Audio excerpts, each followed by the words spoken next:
Welcome into the Sick'em 365 post-game show. I'm Paul Catalina. Two people watching right now.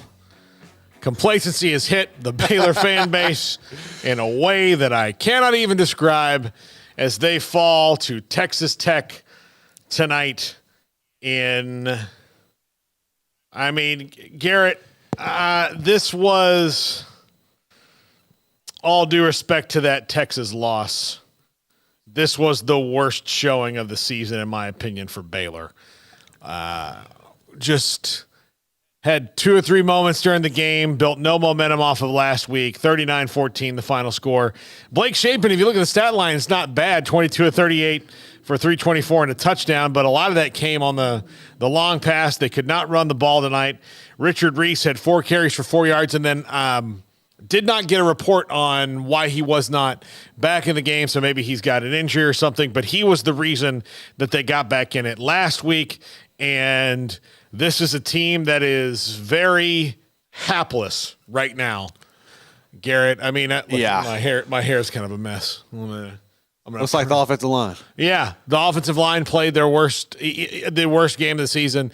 Like I know that we've been accused of propping up things here, and I'll just tell you how these things work.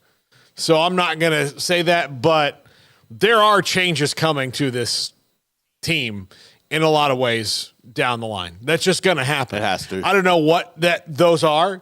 I'm not going to advocate for what those should be. It's not my job to do that. I'm just saying that in the last 12 games, they've won 2 of them. One of those is against Long Island, and one of them had to be the miracle of miracles to come back and win. So they've got problems on top of problems right now, and they don't have answers to them. And there's a lot of things that are probably not going to get fixed during the year. And the biggest problem is that they can't run the ball, and their whole identity in the wide zone and the reliable, violent offense is that it's none of those three. Here's the thing. It's not reliable. It's not violent. And then it's barely an offense right now. So they've got to find themselves, Garrett. They've got to find themselves for sure. 254-339-1122 is the number. Let us know your thoughts, but I cannot imagine a worse way to come back off of what could be a program-defining win. Yeah, than that. That's I think it's really disheartening if you're a Baylor fan, because you had to hold out hope that everything you saw strung together against UCF in that fourth quarter would carry over, right? Like you would ride all that momentum. You finally got your playmakers involved. The offensive line was getting a little bit of a push. You come out here, man, and it's just like it's so much of the same. I don't understand why they can't get up for these games. I don't understand why we're 6 weeks in, and this offensive line looks like a junior high unit out there trying to block. There's no cohesiveness with them. I don't understand why you can't get any of your playmakers involved consistently. I don't understand. There's just so many confusing questions I have about this Baylor team. It's really hard to watch. It's hard to come on here week after week and try to talk about and summarize things. And, we're going to get asked and call people wanting us to call for jobs. I'm not calling for anybody's job. That's administrative stuff that's going to have to do that. But I agree with you, man. There's some definite changes that are going to have to happen. And I don't know how you turn this thing around. I don't know how you look at I don't know how you're honestly can look at the schedule, the remaining schedule, and find a path to a bowl game. I realistically don't see how anybody, staff players in general, can just look and see that. It's so hard. It's frustrating. I really feel bad for Blake Shapen. I hope nobody puts this loss on him. I know there's probably going to be some people out there that will. He did everything he could. The line did nothing at all to help him except picking him up off the ground. Campbell Barrington owes him a beer at least. Like, as many times as he let him get pounded. It was ridiculous. Yeah, that was tough. Look, they've got on the road at Cincinnati and then home against Iowa State, who absolutely manhandled, punished TCU tonight in Ames. Punished TCU. Now, I don't know who Iowa State's going to be week to week, but it looks like they're building some momentum, and they're playing with that attitude that Matt Campbell likes. So Cincinnati's a wild card, and Baylor has off next week to flush it and try to fix some things. I think one of the other things they need to do, look, if the veterans are not going to help you, then sit them. I mean, like right now, they've got – I mean, they just need to play the young guys. Yeah, I mean, I think if you look, all right, Garmin Randolph had, 2 good plays? He had a couple of good plays, and then he disappeared. Matt Jones is just a liability. Like that dude, I really don't understand it at this point. Caden Jenkins comes up with another big play, and honestly, the only thing I could think of, and it's sad to this point, is, okay, you see one guy consistently balling, but looking at the reality of this team, it's like, can they even hold on to him in a few years? Like, that's my first thought process, and that shouldn't be the case. It should be, how do you build around this guy? But, yeah, man, there's just too many seniors. There's too many upperclassmen who just look like they don't want to be there. Or I don't know. That you have young guys who are trying to make plays, but there's just not enough. There's not enough people that look like they want to be out there playing. There's not enough energy. There's no spunk.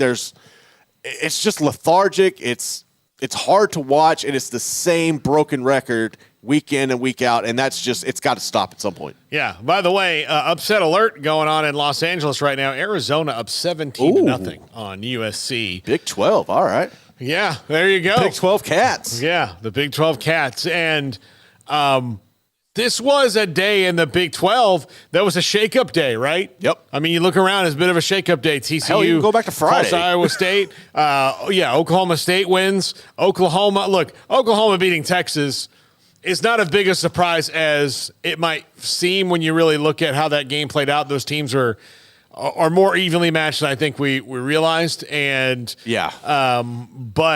and that's a rivalry game anyway. I mean, that's the rivalry game. So, but it was a shakeup day, and it was identity day, and Texas Tech looks like they found a little bit of theirs back, and then Baylor lost theirs. Well, but that's the thing, though. Like, Tech did. Like, I think if you even listened to Joey earlier this week when he was talking, like, they knew they were going to run the rock. They like what they see out of Taj Brooks right now, and obviously, he showed it again tonight against Baylor. Cameron Valdez didn't really do much. They didn't necessarily need him tonight. But, yeah, they definitely found their identity. They relied on their offensive line to open up holes. And the crazy thing is, this Tech team isn't that good. That's another one of the disheartening things. We could talk about what they were able to do against Baylor, but, like, this is just an average team themselves trying to find their identity as well. But they found it. They did find it. They went and found it. They went and found it. All right, let's go to the calls. We got 3 of them in the barrel. Raymond in Waco.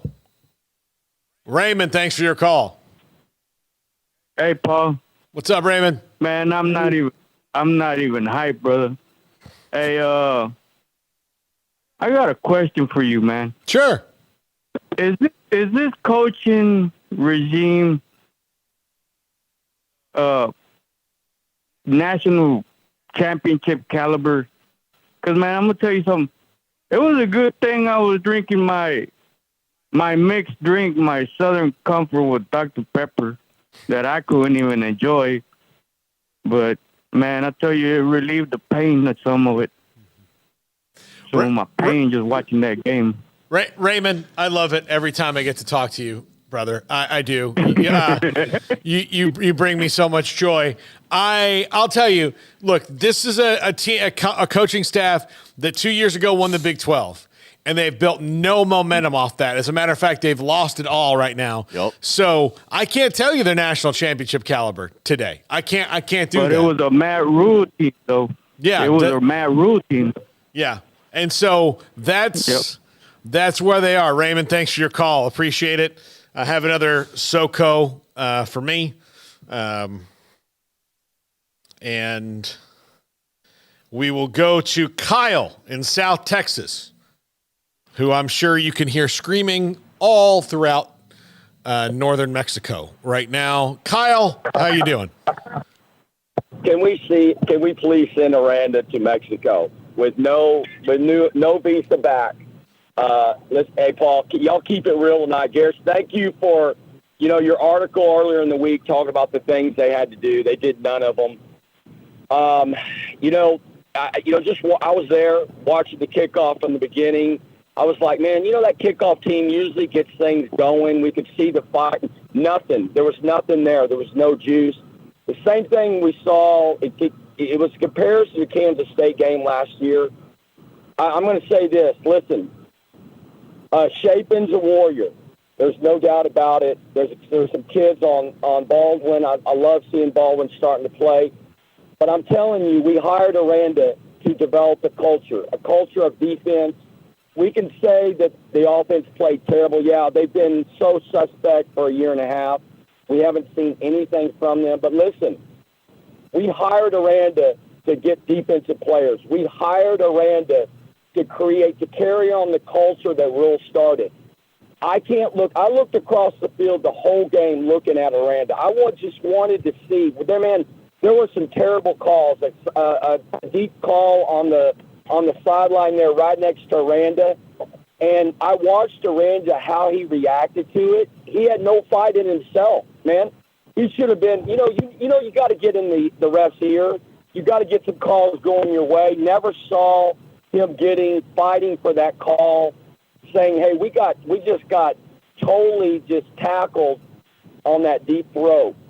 I'm looking at around. I'm watching Venables at OU, what he's done in year 2. I mean, the fire, you can see the fire on Venables, man. Our team is playing like Aranda's personality. There is no juice, none. He's losing the fan base. He's lost it was just terrible. People all around me were just leaving the game in the third quarter going, they've seen enough. Yeah. Guys, keep it. Please say something that's going to make me feel better right now. I feel terrible. Kyle, I can't do that. Now, look, Dave Aranda is going, if he's not the coach at Baylor anytime soon, he's going to go somewhere and be a great defensive coordinator again. Yep. That's what's going to happen. I mean, he's got that skill, but whatever is going on now is just not working. So that there's going to have to be a Control-Alt-Delete somewhere here, and they've already changed coordinators a couple times. Yeah. And so that's where it starts to that's where the wind, the vein starts to kind of point at the head coach.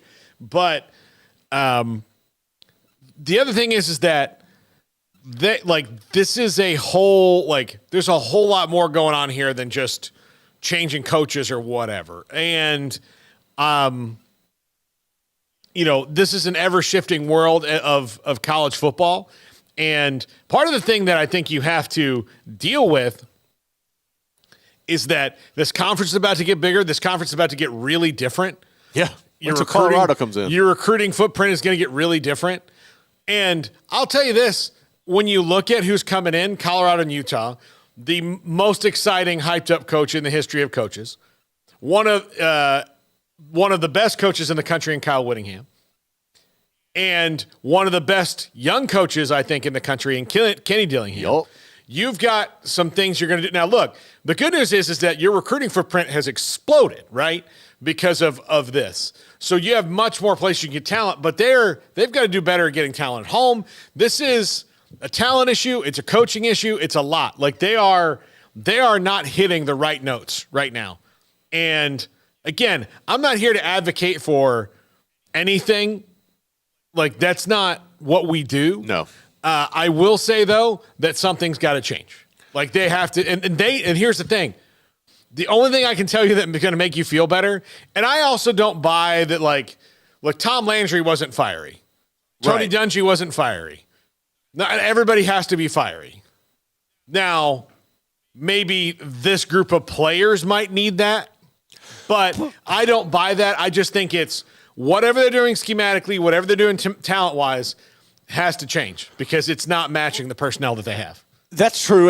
But as far as the fiery thing goes, I feel like that stance would have held a little more ground if we – and maybe this is just a small sample size that leaked or whatever that I'm kind of trying to ground this around. But we did see the snippet, per se, of Jeff Grimes laying into them last week at UCF, which ultimately led to the comeback. So I don't think that necessarily Aranda has to have that personality. As long as you have the people around you, like you're just a CEO that, like, okay, when somebody needs to be jumped on or whatever, you allocate that over to, say, Grimes in that situation.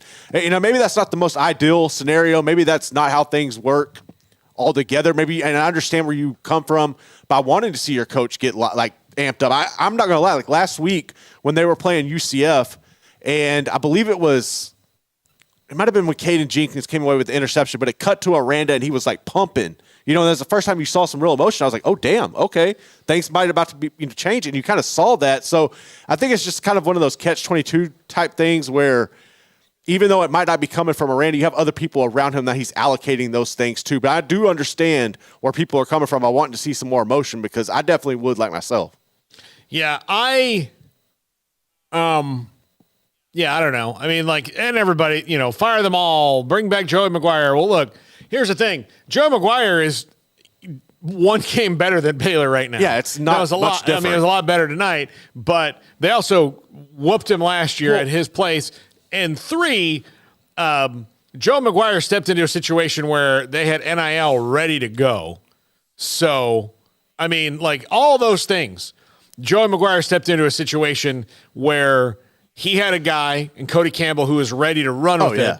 And Baylor did not, not everywhere has it. There's I know that Baylor fans think that they're the only ones that are outside the realm on NIL. Yeah. And the thing is that the schools that are good at it were the schools that were doing it already for a long time. Worried about what the government was going to say. They were just doing it. They were just doing it, and they were they weren't, And look, some schools have to be more careful than others because you can't afford probation like somebody else can, right? Yeah. So the ones who are we're going to do whatever, we're going to find different ways. Okay, this is the rule. We'll just, different ways around it. Baylor wasn't really doing that kind of stuff. So because Texas A&M never stopped doing what they were doing. Oh, after the 80s and 90s, they never stopped. They never stopped. Alabama never stopped. None of those teams ever stopped. They've never, I'll take my alma mater, believe me, never stopped doing it. They just, all of a sudden it was legal, and since they'd been doing it to such a high level for so long, they were just well, now we can spend more money on it.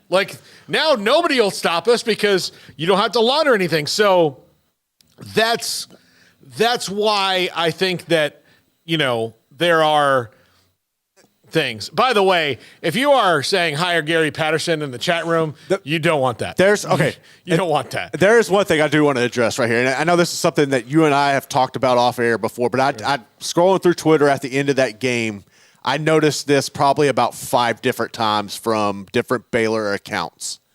The hire RG3. Okay, well, that's the new hire Mike Singletary. But it's ridiculous. Yeah, no. He's not coming. First off, why the hell would he want to leave what he's doing right now to come coach anywhere? Okay, I'm going to tell you, not that he's not doing really good and he works hard at what he does, but what he does compared to what Aranda does is not work. You know how I know that? Because that's what I do. Exactly. I'm just not him. I'm not as famous. So no, he's not. He is a television star now. And that is not real work. It is not digging ditches. I can tell you that. Baylor Bigfoot, stop wasting your time. You're not getting in. Over my cold, dead body. Am I doing that? Matt in D.C. Hello. Gentlemen, how you doing? Yeah. All right. Go ahead. Guys. Yes, absolutely. Hey, first of all, I want to just before we get into this game, I just want to shout out to you, Paul, doing that live pregame from Orlando last week. I was there. What a hell of a game. What a hell of an experience. One of the best weekends, football travel weekends I've ever had. Orlando's great, UCF fans. So I just want to give them a shout out. Being at that comeback, I really felt that maybe a switch had been flipped. But unfortunately, I think it was fool's gold. Because as all the fans are seeing now, we came out. There's more energy now than there was in, I think, Texas State, Utah. However, it's the scheme of the offense. It's the execution. Defense doesn't win games. Points do. As we've seen, the scheme Doesn't work, Jeff. And as I yelled at Mac Rhodes when we were down 28-7, I was screaming at my lungs his name. He finally looked at me, and I yelled at him, "What are we doing?" Yeah, we had to come back, but Mac Rhodes, this is on you.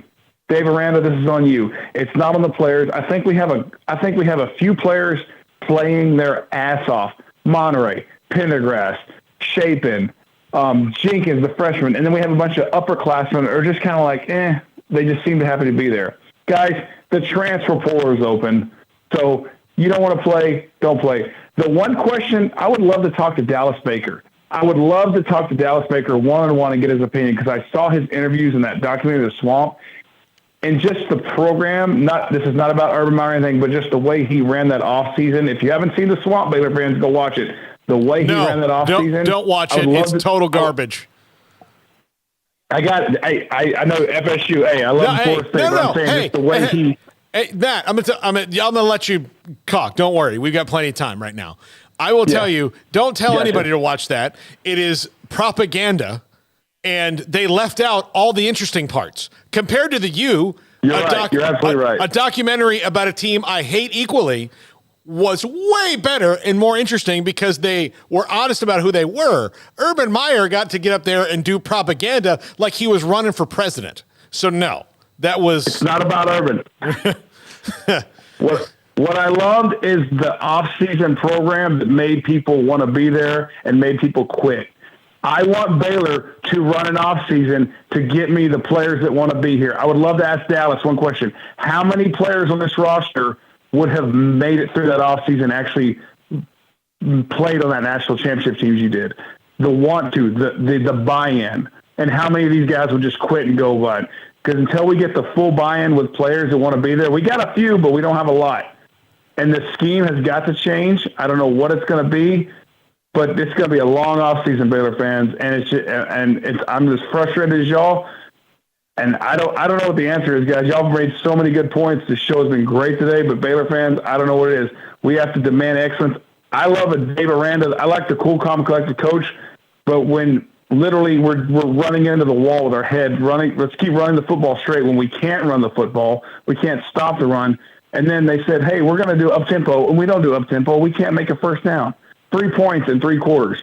It's not working, Jeff. It's not working. None of this is working. Just do something different. And thank you all for taking my call. You have a good night. Yeah, thank you. Thank you, Matt. They got to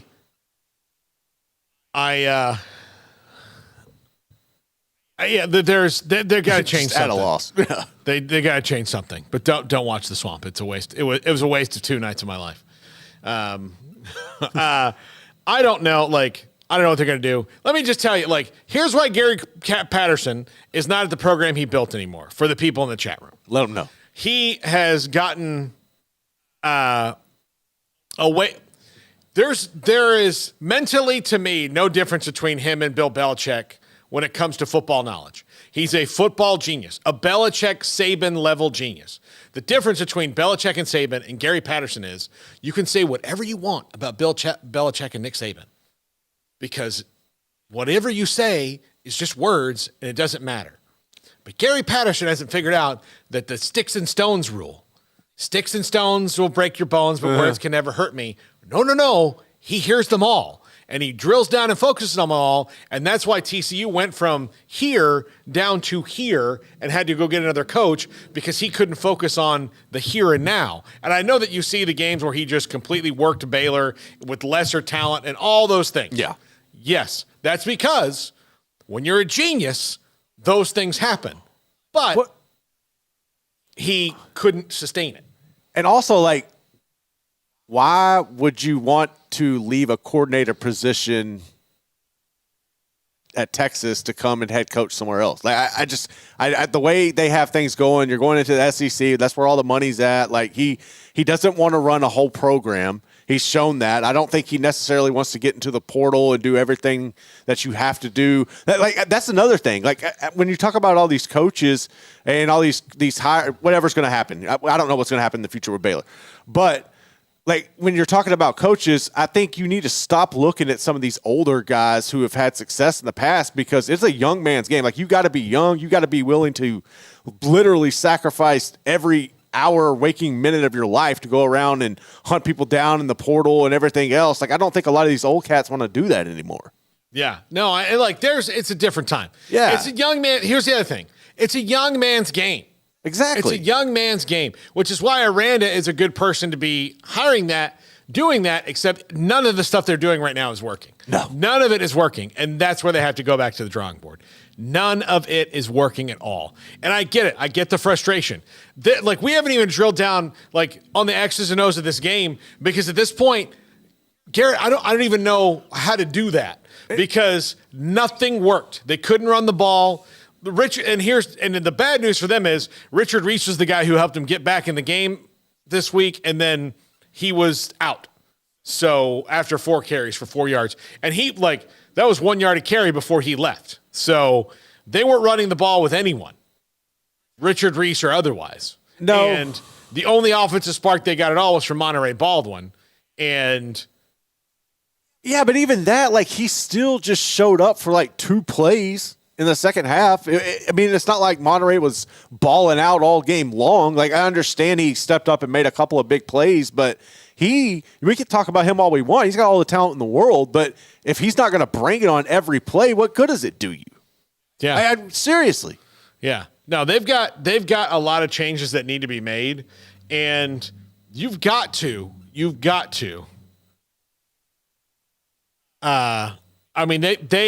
There is, to me, in this bye week, there would be nothing off the table if I'm Dave Aranda. I think everybody's position needs to be open. The only person that I'm telling you I'm keeping is Blake Shapen. Yeah. That's the only person. I'm saying, okay, Blake Shapen. Jenkins might get a pass. Yeah, he might get a pass. You got 2 guys. Everybody else, it's open. It's open business, baby. Because this isn't working. You need to get some fire. And then maybe benching some of these guys. It worked at Bama. I was just going to say, you know who had the best game of his life today? Jalen Milroe. Yup. He was fantastic. Fantastic. And what happened to him a couple weeks ago? Nick Saban was willing to push it to the brink and maybe lose at South Florida to teach him a lesson. And guess what? It worked. Phenomenally as well. He's gotten better each and every week. Alabama's now the favorite in the SEC West. There you go. There you go. And here's the other thing that did.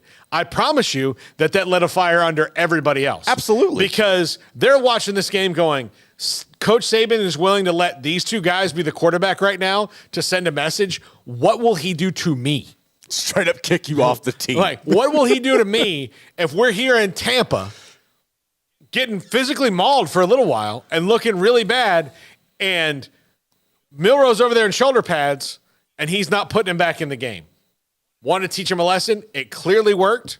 And I think that this might be that time for Baylor. I